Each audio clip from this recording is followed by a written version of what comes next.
Hey everyone, what's going on? Joey here, and we're just, 3 or 4 hours away from the Masked Singer Season 7 finale, and you guys have been asking me for several weeks for an updated list on the master list of clues. For those who don't know, at the beginning of every single season, Nick Cannon or the producers give us a list that kind of adds up how many Emmy nominations, how many, world records, so on and so forth. And throughout this season, we really haven't been paying attention to it.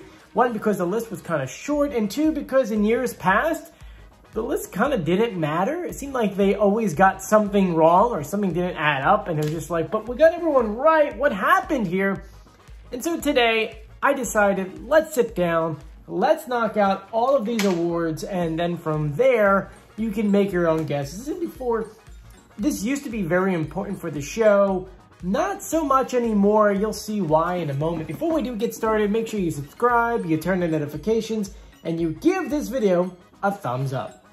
So, the master list of clues for this season included a lot of different things, not too many things. Some things you're really just going to ignore from the beginning, but we had 2 Hollywood Walk of Fame stars, 83 podcasts, which is like, you can't really, there's no way of actually sitting down and figuring that out. 716 magazine covers, another one. You can't really figure that out. Going back all the way to the 70s. 2 world records, 112 films, 16 Broadway shows, 15 Grammy nominations, and 8 Emmy nominations. So, if you sat down and went through them all like I did, here are the numbers you would get. Starting off with Duff. Duff really only has one thing, which is the world record for the largest cupcake. I suppose he had a second one, but that one doesn't exist anymore. Like it kind of, someone either broke it or something like that. Next with Joe Buck, when it comes to the Super Bowl appearances, that's one I actually didn't mention earlier. There were 7 of them, and Joe Buck had all 7 of them. George Garcia, the only thing I can cross off for him was the film appearances. When it comes to the Emmy nominations, because it's his show and it wasn't actually him, wouldn't really count that. After that was Jordan. He didn't have any to knock off the list, though for being one of the fuzziest and funnest costumes, he deserves some kind of award, right? By the way, his costume's on the tour, isn't it? On the Masked Singer National Tour, yeah. Next is Christy Brinkley. Now, this is where the magazine covers kind of come in. We know that she has the most, and I can get a number for her. That was 556 covers. That's a lot, but that's only an estimate. I didn't get any covers for anyone else because I figured it's kind of just hard to figure out. Like Penn and Teller, I saw like 9, but once you get into Rudy Giuliani, Shaggy, and Vogue, you really start like, it adds up, but I cannot get that 716. She does also have 3 film appearances, so you can cross that off. After that, Penn and Teller, they have 8 film appearances and 1 Walk of Fame star. So there's 1 out of 2.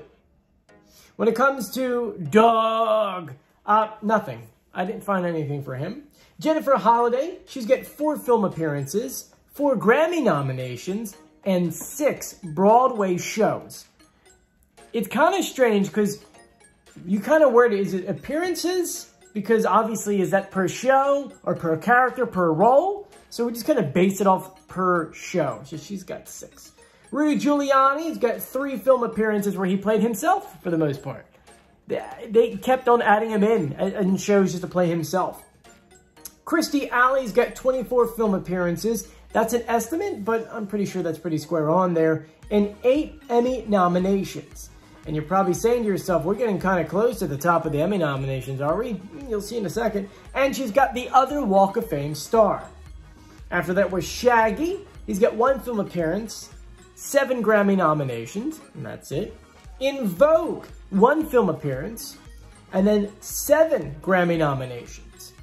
Now, those are all the people that we can quote-unquote confirm, meaning that, like, they're the only ones that have been revealed already. That we already technically revealed everyone else, but you can check out those reveals, by clicking the links in the description of this video. But just to give you an idea of where we're at. When it comes to film appearances, we're only at 65. When it comes to the Grammy nominations, we are at, I'm doing this actually live with you. Originally, I was going to do this as a live stream, but then I decided, we'll do it this way. We're at 18, which you're probably thinking, isn't that kind of over? Yeah. Emmy nominations, we're looking at, let me add that up. we're at 17. Yes, I know what you're saying.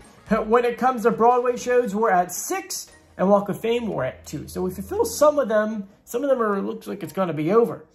Now, you're probably saying to yourself, okay, how close are we to, once you add these guys in there? So this is the only spoil. Of course, we already revealed these folks, but we have Mr. Jackson, we have Haley, and we have Ms. Taylor.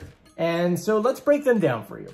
When it comes to Cheyenne, he's got 26 film appearances. That's pretty big. He's got 1 Grammy nomination, 1 Emmy nomination, and 10 Broadway appearances. And you're probably saying to yourself, Joey, didn't you say there is 16 altogether? Yes, so that actually builds up the quota, so we're good on there. Next is Haley. She's got 8 film appearances, and that's about it. And then Taylor. Ms. Taylor, she's got 13 film appearances, and that's about it. So, let's just kind of recap on everything here. We fulfilled all the Hollywood Walk of Fame stars. I said it backwards in my head. The podcast we're not even going to try. When the magazine cover that comes up, it was 716. We did 556. There's 160 left over, minusing the other ones. Honestly, I still like 80-something left over off this record here. But still, that one you're just never going to go ahead and actually guess. World records, we got 1 left. 1 left. You let me know which one we're missing. After that was film appearances. We got none left. That actually equaled out to 0. Same thing with Broadway shows. None. Now, this is where we kind of get into, like, I feel like these really don't mean anything anymore, because when it comes to the Grammy nominations and Emmy nominations, we were over for all of them. Now, are they only prime time? Are they only daytime? Are they only certain kind of Emmy? Not Emmys. Emmys. There's no way of knowing. So we're over by 10. And the same thing with the Grammys as well. We're over by 4. Were there certain categories not in there? And now keep in mind that we're 100% in all of the remaining guesses, if we've been that way for weeks now. So this is why I always say these master list of clues really don't matter as much. They're there. They're helpful for little things, but it definitely helped us out with the Broadway shows. And yeah, that's probably about it. But anyway, you guys let me know. Are you still down with our guesses? Do you still agree? Do you disagree? Let me know. And I just want to thank you for joining me. I know this was really informal, but I figured I would just break it down for you. Make sure you join me. We're actually in 2 hours for the Masked Singer pre-show live stream for the finale. It's going to be a lot of fun. And let me know who you think is going to win it all. Anyway, I'm Joe. If you haven't done so yet, please subscribe, turn on notifications, and give this video a thumbs up. I'll see you later. Bye.